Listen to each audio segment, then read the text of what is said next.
What's up everybody, today we're looking at Squad in Unreal 5. My dev blog covers a lot of the technical aspects of this transition, however, we're going to be talking about some of the things you should expect from open playtesting that starts this weekend. So if you'd like more updates, hit the subscribe button, leave a like, drop a comment down below. Are you planning on taking part in the open playtest? Now if you own Squad, you're able to actually download the test branch of Squad on Steam, and the playtest starts this Friday, April 11th. There'll be a survey for feedback, and there will be a Discord available that you can join for more information and help. I'll link that down below, but for now, let's talk a little bit about the visuals and how it affects gameplay. Now, if you watched my interview, you saw some of this footage. This is from Basrah in a recent playtest, which was largely focused on server and client stability, as well as finding some lighting things that need to be worked on, and of course, just general bugs and tweaks that need to still be adjusted. Once we got to the downtown of Basrah, one of the first things I noticed is just how the lighting seemed to affect the scene overall, and the overall feel of what you were playing. There's this cool effect that, like, when you're in an open street and you have lighting coming in at an angle, it makes a nice scene, but then when you transition off that street into, let's say, a narrow corridor or alleyway, how the lighting is sort of affected by that, right? Because now you're in the shade of the buildings. It makes the current version of Squad feel much more flat, but it also forces your eyes and your brain to look for things differently. Because now in that corridor, maybe there's not quite as much contrast to see an enemy, whereas in the open street with a very like angled lighting scene, you may be banking more on contrast to reveal a position. The same sort of thing happens if you look towards the sunlight or if you look towards a building that has reflections bouncing back off of you. You have to make these small adjustments to like what you're anticipating. Now that may sound goofy in the context of going outside and touching grass, but in the context of the game, it is a very different feel from what we have in Squad Unreal 4. You know, I caught myself checking certain corridors in certain areas a little bit more, and some of that is unfamiliarity with the new map, but some of it is also just trying to make sure there's nobody lurking in the shadows. Now, speaking of shadows, there were some buildings that were really, really dark, which I think is something that Offworld is still trying to polish up and get to where they want it to be. There was a couple situations where we were trying to clear buildings and we could not see unless we were actually shooting and getting, you know, the muzzle flash to help illuminate the room.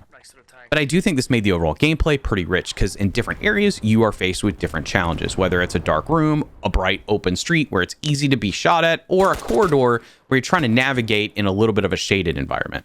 Now, obviously, that's an urban environment. We also did a playtest on Harju that's been updated for Unreal 5. Still, again, a work in progress, as you'd expect. But regardless of the map in Unreal 5, you'll notice a few things. And I noticed something specific to Harju that I didn't notice in Basrah. For example, volumetric clouds playing a factor in the shading at the ground level. So, for example, I'm in an area, and all of a sudden, I look, and it's kind of shaded instead of having some contrast of light coming through the trees. And I thought that was interesting because while we're in an open area, the lighting is changing. Something's happening. It's a little bit more dynamic and interesting. And again, you're having to make adjustments for what you expect to see or how you see it.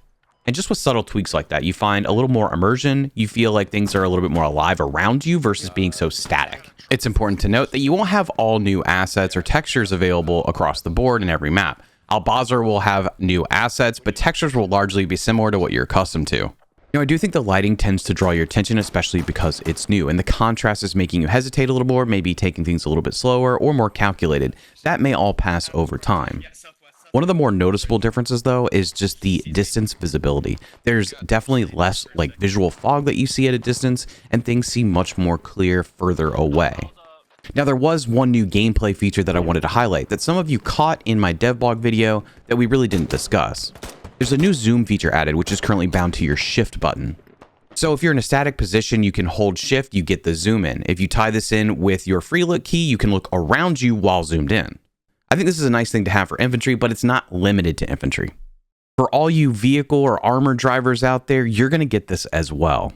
This feels like a great quality of life addition to the game, but it is a new feature. This obviously allows the driver to have a little bit more visibility into what's around them, and this is going to work for pretty much any vehicle that you are in the driver's seat of. It does seem like some other seats may have this capability. So for example, in the passenger seat or in the back seat of the CPV, I had the option of zooming in, but in the back of an APC, that wasn't an option. Now, if memory serves in the current build of Squad, you have to use your free look in the pilot seat of a helicopter to be able to zoom in. Now it appears you'll be able to zoom in as a co-pilot in the helicopter, which I don't think you can currently do, which certainly adds a little bit more scouting capability to a helicopter. So this is at least one new gameplay feature coming with Unreal 5 as infantry or in vehicles. It also appears that Offworld has set out to update some sounds specifically around weapons. I can't speak to what all has changed, although I will say that the M16 and the AK definitely have different audio attached.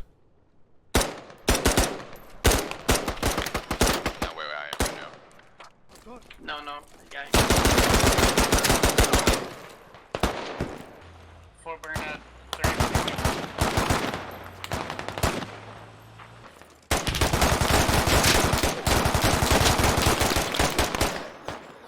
These are the two factions we played in playtesting, so these are the two sounds that I noticed. I think I heard one distant audio effect that sounded different. Otherwise, we'll just have to dive into the playtesting and see what else has changed. Now let's talk about some of these maps you'll be playing on, starting with the brand new Basrah. This updated Basrah is significant, not only in scale, but just detail. You have large open desert areas, you have an urban environment, you have more industrial environments, of course the airport, and plenty more to go along with those. If we take a look at the map, you'll get a sense of the scale and the different sort of mini biomes within this large map. You'll see some similar POIs, for example, Al-Khora, VCP, the airport, and of course the mosque in the downtown area. I think there's more connective tissue between certain objectives. For example, Al-Khora, Guest House, and VCP feel a little bit closer together because there's more density between them. Likewise, the airport just doesn't feel like an isolated island of a few buildings detached from everything else. Now, of course, there's much more to the east side of the airport, especially along the highway and pipeline headed to downtown where the refinery is. And of course, the downtown is an urban environment full of different types of assets that really make it an interesting area to try to attack or maneuver within.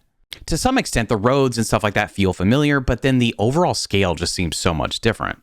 For example, here looking from south to north towards downtown, you can just see that there's way more environments to play with, especially on the eastern side of the river. So you have a significantly expanded airport, you have an area north of the airport like a village, you have a refinery to the southwest of Al-Khora, and this whole eastern side of the river is now open to play within. So now with Basrah, you have a little bit for everyone, and a lot more lanes that I think layers can play within. My hope is that it adds more balance to random advanced and secure and advanced and secure while also giving more options for invasion. This is just a significant overhaul to a classic squad map. But let's take a look at a couple others that I featured in my other video. Now, if you look at Fallujah, a map that commonly has a little bit of a performance issue on UE4, it looks beautiful, especially in this evening sun. Something that Norby mentioned in our interview is that on UE4 Fallujah, the shadows are only presented about 200 meters away from the individual, whereas with the UE5 tech, they can present those shadows across the entire map at once. And because a lot of these assets are sort of reused or remolded into different spaces, Nanite is able to render these faster, meaning performance goes up, which is obviously a welcome thing. Now, if we look at Sanxian Islands and Skorpo in a second, you'll start to see the distance that you can actually see.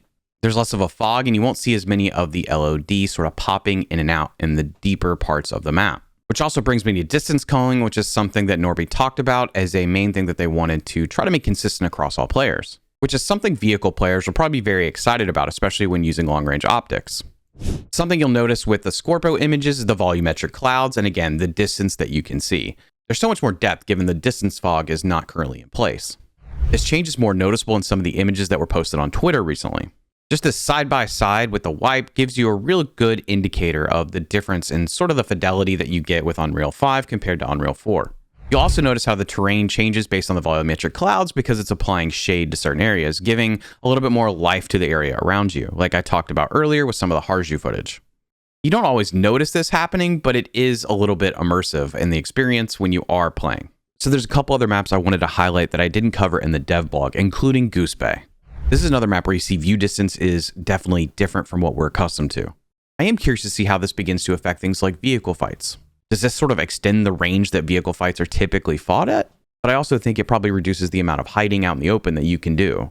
Now, while this is an evening sunset type of layer, let's take a look at something that is broad daylight. For example, here's Gorodok in what looks like kind of a midday afternoon. And you can see there's less contrast, and overall the map feels a little bit flatter. There's not as many dark shadows that you feel like infantry is probably just hiding within. But it does seem like you can see almost forever across the playable area of the map. If we go to Yehorivka, you're going to see a little bit of the same. This appears to be like a late afternoon or maybe morning, and the volumetric shadows really are shown off here, creating large shadow areas across the map, which could certainly affect the ability for a team to push if it does land in the right spot. While it could be time of day, both of these maps don't seem to have the harsh shadows that we have seen on some of the other maps, especially with the evening layers. Now, I wanted to touch on a little bit of the vehicle overhaul attached with Unreal 5 and sort of what I've noticed. And honestly, I haven't driven a ton in the playtest, but I wanted to at least try something. So I took the USMC Transport and a Humvee out, and I drove them around through this sort of gauntlet here just to see responsiveness. The Humvee definitely reacts much faster than the Transport. That should be no shock given the weight. But But I do think the sort of weight distribution or how it reacted to turns at the speed that I was going felt more meaningful. But what I really liked was the LAV-25 and just how responsive and fast this thing felt. And this is probably a better example of the adjustments made with this engine, because I never felt like the LAV-25 was going to roll over, something that some of us may recognize with Unreal 4. But the real test I wanted to try was just driving it over some rocks. And for the most part, it seemed to succeed. I mean, I'm driving it over terrain that would either just typically stop me or I'd get high centered on with Unreal 4, and I'm just kind of moving through this area. That's not to say you can't get it stuck or it won't roll over, because I did have at least one rollover because I hit something at a crazy angle at a high speed. But for the most part, it actually maneuvered over this terrain pretty effectively. There were some times where it might stall the vehicle a little bit, but I was still able to progress over whatever rock I was trying to climb up. Now, I didn't get high centered on any of these rocks, nor did I ever feel like the vehicle couldn't eventually overcome whatever I was running into. Now, obviously, this isn't super scientific, but maybe it gives you an idea before you go into open playtesting as to what you might expect or see. It gives an indication of Offworld's direction in trying to make this area of the game a little more polished. So much so that I decided to run into a truck to see what would happen, and I didn't just stop. Instead, I ran over it. While this is certainly not scientific, I do think you get an idea of what this vehicle might be capable of and how the physics system could work for us moving to Unreal 5. But I'd be curious as you start to dive into the open playtesting, what vehicles you guys tend to test out, try driving over some rocks, or just give it some weird terrain to try to navigate. But again, remember, some of the vehicles are much more work in progress than maybe the LAV-25. Now, I did take the AAVP out for a little bit, which did feel more responsive. I just thought that the LAV-25 certainly showed a difference in terms of how the UE5 physics engine is going to work. Now, the LAV-25 may show some of the most distinctive advancements in terms of the physics engine with Unreal 5. I did take the Abrams out as well, as you can see, and the AAVP, but the Abrams doesn't necessarily get a free pass just to roll over any rocks without getting high centered because it sits much lower. But I am curious what vehicles you guys take out to test out, and of course, I'll be continuing to dive into some other vehicles as open playtesting begins and continues on forward. This is just a sample. Now, there's a couple of things that are not going to be included in the open playtest, nor at the launch of Unreal 5. Those things you're not going to see include any more CAS helicopters, manpads, or anti-air. This is something we've talked about because it's been brought up in the dev blogs, but this is not intended for the 9.0 Unreal 5 release. We've also talked a little bit about the time and day cycle and dynamic weather. These require further development, so they are not incorporated in the playtest, nor are they intended for the 9.0 release of Unreal 5. But we did get permission to show you a little bit more of what maybe a Sandstorm might look like on the new Basrah. This was one of my first times seeing the new Basrah, and this was a playtest that dates back to October. So you'll notice performance is wildly different, so is the overall appearance. Now, I'm not sure how Offworld would eventually look at implementing this, but it is really cool to see something like this. When you add in volumetric clouds and a lot of the lighting changes, I can only imagine what this sort of atmosphere might turn into. Imagine having the opportunity to roll out a main with the sun coming up. But this obviously requires further development from Offworld, and I think it's important to remember that as we go into the next couple of things I want to discuss before we wrap up. Now, I know probably the most interesting thing to everyone across the board is going to be performance. So what did I witness? I think it's worth mentioning that the playtest that a lot of this footage came from took place a few weeks ago. And by the time open playtesting starts, you're going to see a updated version of what I've already played. Now, I know everyone just wants to know what their FPS is going to be on their machine. I felt like my FPS ran relatively smooth with the exception of when I ADS. That is when, similar to UE4, where I saw the drop off in frames. But something I did notice on Basrah especially was the lack of hitching. I just didn't have any visual hitching that seemed to interrupt the gameplay experience, break immersion, or disrupt firefights. Now, if we look at Harju for an example, I noticed in Unreal 4 the other day that I was near the downtown area in a full server, and I was getting something like 50 frames. It just seemed really bogged down, and it was hitching a lot. But in Unreal 5, what I noticed is significantly less hitching, a much smoother experience, but still at the cost of some frames. It seemed to be reduced from what I had on Basrah, and then you still get a drop off when ADSing.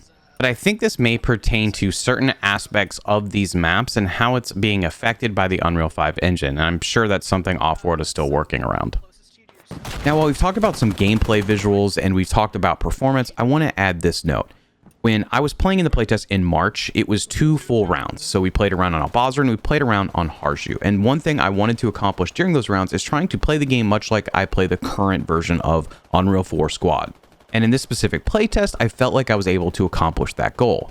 To some extent, it's imperfect because the playtest is imperfect. It still needs continued development, which is why I think it's important for a lot of you guys to download the playtest branch and jump in. And not just on the first weekend, but however often Offworld decides to do it. Because obviously that data is going to come in handy for Offworld to be able to continue to polish this thing and get it closer to where it needs to be before releasing. With all that said, personally, I'm excited to jump into some of the open playtesting and check out some rounds of Squad. So I hope you enjoyed this video. Be sure to hit the subscribe button, leave a like, drop a comment down below. Are you planning on diving into the open playtesting? And of course, come back around pretty soon for some more coverage of the playtesting and the Unreal 5 transition for Squad.